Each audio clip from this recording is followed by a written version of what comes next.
नमस्कार दोस्तों, आज के वीडियो में हम लेकर आए हैं सामान्य ज्ञान के बहुत ही महत्वपूर्ण प्रश्न। तो चलिए शुरू करते हैं। आज का हमारा पहला सवाल है, ऋग्वेद में अघन्य शब्द किसके लिए प्रयुक्त हुआ है? तो यहाँ पे करेक्ट आंसर हो जाएगा ऑप्शन बी, गाय के लिए।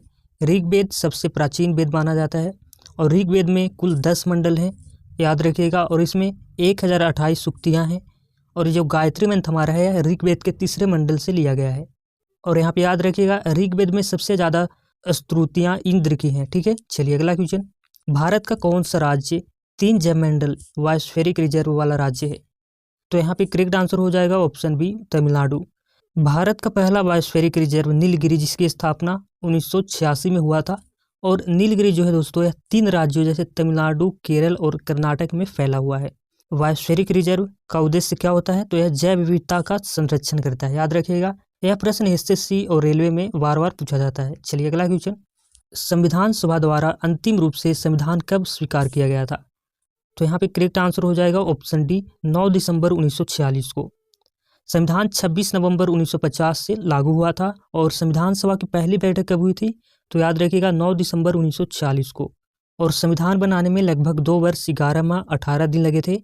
मूल संविधान में 395 अनुच्छेद थे और 8 अनुसूचियाँ थी, याद रखिएगा। चलिए अगला क्वेश्चन। किस विटामिन में कोबाल्ट पाया जाता है? तो यहाँ पे करेक्ट आंसर हो जाएगा ऑप्शन बी, B12 यहाँ पे बिल्कुल करेक्ट आंसर हो जाएगा। विटामिन B12 का दूसरा नाम कोबालामिन हो जाएगा और इसकी कमी से पर्नीशियम एनीमिया हो सकता है। दोस्तों, यह लाल रक्त कणिकाओं के निर्माण में सहायता करता है और तंत्रिका तंत्र के लिए बहुत ही आवश्यक है। याद रखिएगा विटामिन B12 जो है पशु आधारित खाद्य पदार्थों में पाया जाता है। चलिए अगला क्वेश्चन।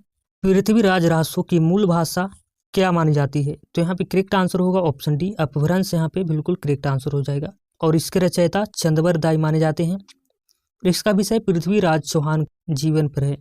तो यहाँ पे 2 चीजें याद रखिएगा। पृथ्वीराज रासो की मूल भाषा क्या थी? तो अपभ्रंश। और इसके लेखक कौन थे? तो चंद्रवर दाई यहाँ पे याद रखिएगा, अक्सर एग्जाम में पूछे जाते हैं। चलिए अगला क्वेश्चन। मानव शरीर में सबसे अधिक मात्रा में पाया जाने वाला धातु आयन कौन सा है? तो यहाँ पे करेक्ट आंसर हो जाएगा ऑप्शन सी, कैल्शियम। कैल्शियम है 99% कैल्शियम हड्डियों और दांतों में होता है और इसकी कमी से ऑस्टियोपोरोसिस हो सकता है। दोस्तों, यह रक्त के थक्का बनने में मदद करता है। मांसपेशियों के संकुचन में भी इसकी महत्वपूर्ण भूमिका होती है। कैल्शियम का जो अवशोषण करता है विटामिन डी है, याद रखिएगा। चलिए अगला क्वेश्चन। किस अनुच्छेद के तहत राष्ट्रपति वित्त आयोग का गठन करता है? करेक्ट आंसर हो जाएगा ऑप्शन बी, अनुच्छेद 280। वित्त आयोग का जो है एक संवैधानिक निकाय है और इसका गठन राष्ट्रपति करते हैं। प्रत्येक 5 वर्षों में इसकी गठन होता है। और जो अनुच्छेद 280 है यह केंद्र और राज्यों के बीच करों के बंटवारों की सिफारिश करता है। दोस्तों, यह यूपीएससी, एसएससी और बीपीएससी में अनुच्छेद 280 अक्सर देखने को मिल जाएगा। चलिए अगला क्वेश्चन। भारत का सबसे ऊंचा पठार कौन सा है? तो यहाँ पे करेक्ट आंसर हो जाएगा ऑप्शन सी, लद्दाख। यहाँ पे इसे शीत मरुस्थल यानी कि कोल्ड डिजर्ट भी कहा जाता है और इसकी ऊंचाई 3000 मीटर है।